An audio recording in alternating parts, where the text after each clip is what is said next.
take this as permission. If you have a Twitch stream or you want to use my music in one of your videos or something, this is your permission. Go ahead and use the music.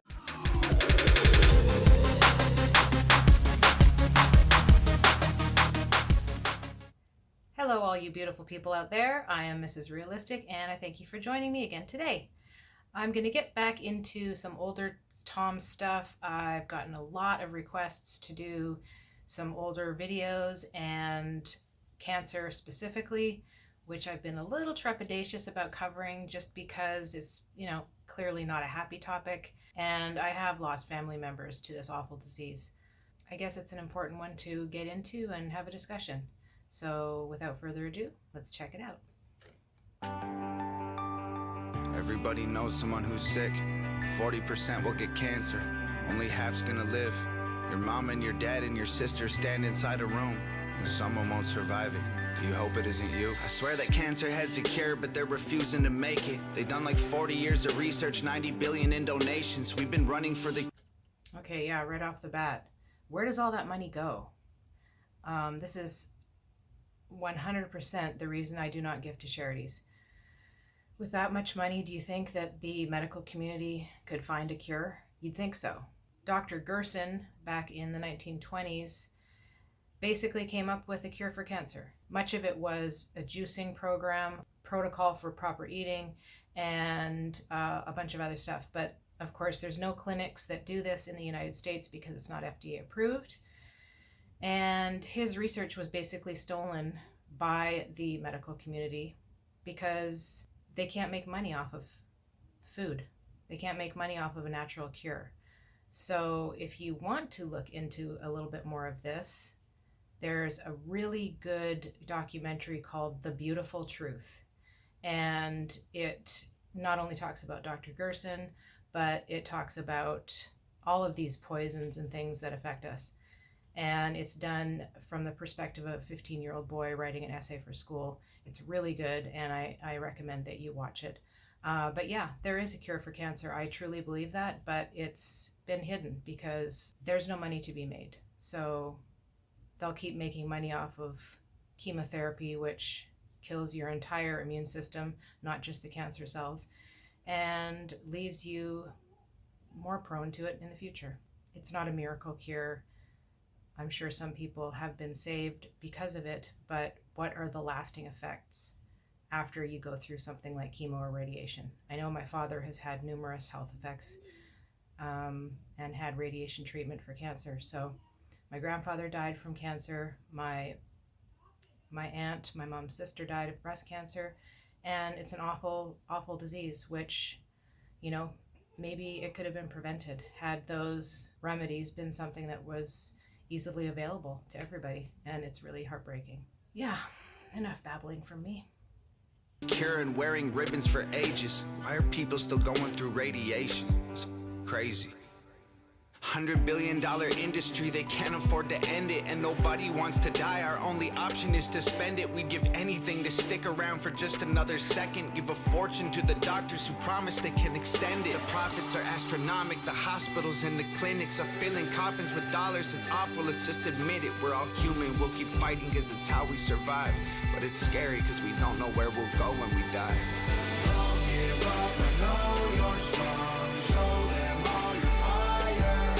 The days are hard, the nights are long. But you are a fighter when it's dire. You burn brighter in the dark. You're a survivor when you're tired. You hold tighter, you have heart. The really heartbreaking part about it is that these children are being affected astronomically more than they were in previous generations. And you can't help but wonder what has happened, what has changed, that, even babies are getting cancer at months old. I mean, how does that happen? So it either has to be something that we're ingesting, something that we are inhaling, something that we are injecting. And it's probably a combination of all three. Maybe some people, are lucky enough to escape that, but the rate of cancer has gone up so much that, that can't be ignored. There's something in the water, so to speak. And yet another reason not to drink the tap water, I guess.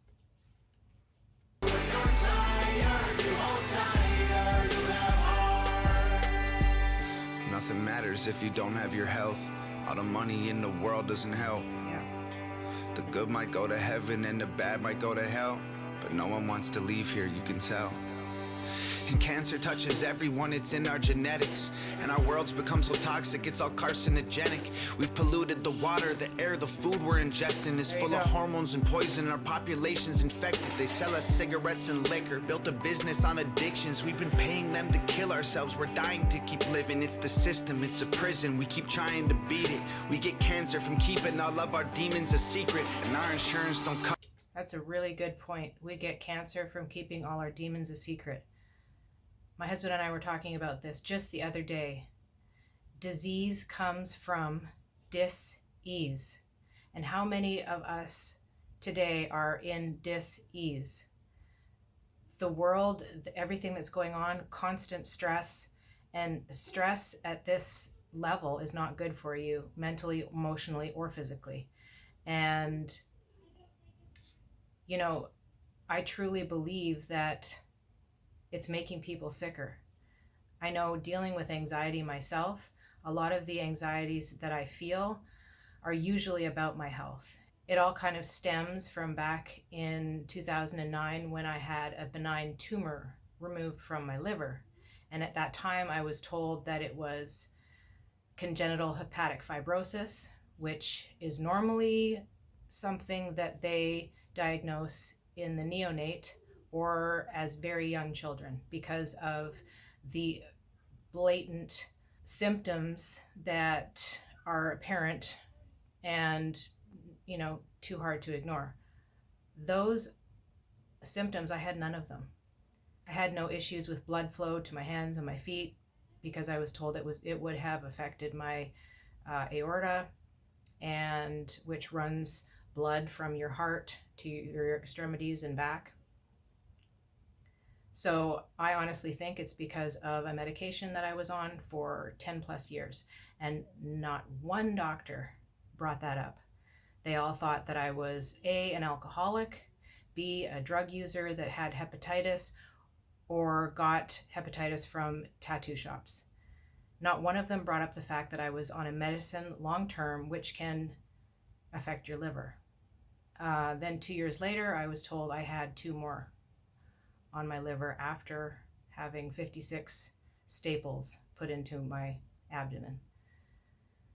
And I chose not to get another surgery. It was horrific to deal with and heal from. And then magically, after I got off my medication, my liver enzymes were totally normal. So this is one of the reasons that I have a huge distrust for the medical community. I honestly believe that they had no other diagnosis to give me, and so that was the one that closest matched my symptoms. I don't have any of the symptoms still to this day of this congenital disorder that I was told I had. So we also hear about people who are told they have cancer, given cancer treatments, and then are told that, oops, we screwed up, you actually didn't have cancer. We've just poisoned you needlessly.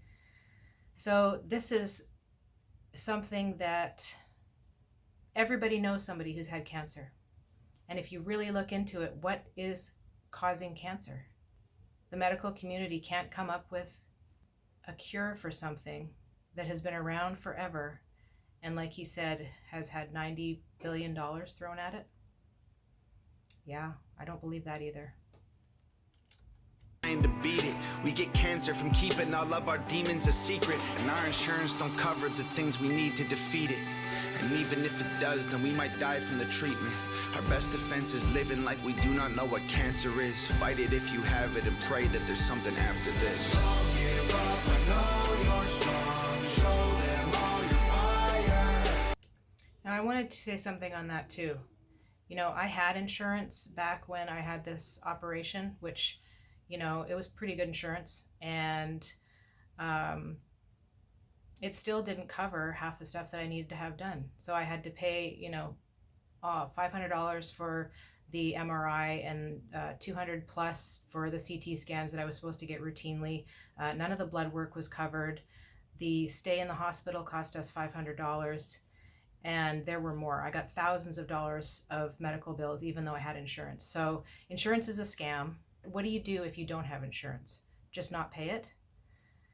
And so there's something to be said about how screwed up our country's medical coverage and insurance is, because having lived in Canada, it's not perfect, but I never worried about having to go to the doctor. I never worried about my health. Like I said, I've had family members go through cancer treatments, didn't pay anything. Now we know it's paid through taxes, but if you look into that as well, their tax rate in Canada is not astronomically higher than what the middle class pay here. So it's a really tough call, because I'm not for 100% socialized healthcare, because then you end up with crappy healthcare. But at the same time, I've had family members have life-threatening things happen, and they were taken care of immediately within days. My mother was saved after she had a stroke and rushed to the hospital, and thankfully has recovered pretty much 100%. Didn't pay a penny out of pocket. So this is another way that the for-profit system is against the average person. This doesn't happen in Canada, and it's different province to province. I will admit, I've heard that Quebec is quite bad for healthcare. I've never lived in Quebec, but the 3 provinces that I have lived in, BC, Alberta, and Nova Scotia, I never had an issue. That said, no system is perfect, but something needs to change here in the US, because we as a family can't afford insurance. I could go on and on about how annoying and frustrating and maddening that is, but I'm sure a lot of you watching this get what I'm talking about.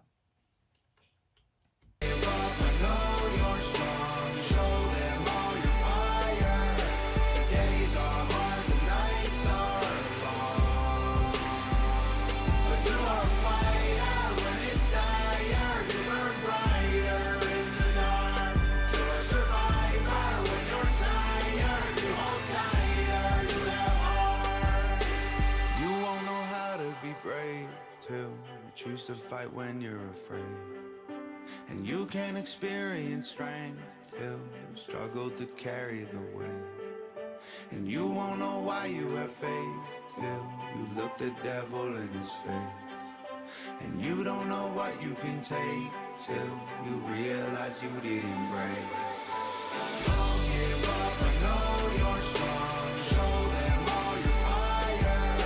The days are hard, the nights are long, but you are a fighter when it's dire. You burn brighter in the dark. You're a survivor when you're tired. You hold tighter, you have heart. Those lyrics are so true and so deep and meaningful. You know, these people are trying to be strong for their child, and I absolutely cannot imagine having to go through something like that. But it's so true. You don't know the struggle until you have to do it, and you have to fight through it. And when he says you burn brighter in the dark, the way that he puts these songs are just, you know, you don't think you're gonna cry, and then Tom gets ya with his lyrics. I thought I was gonna make it through this one, you guys.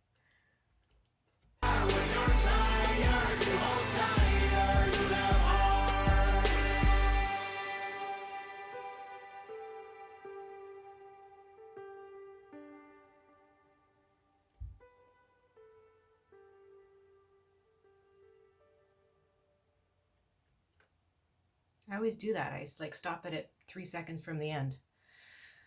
Oh, man, he got me right at the end there, watching a parent embrace their child with an illness like this. I absolutely My heart breaks for parents who have had to go through this or lost a child through any means. I am absolutely beyond blessed that all 5 of my children are healthy and strong.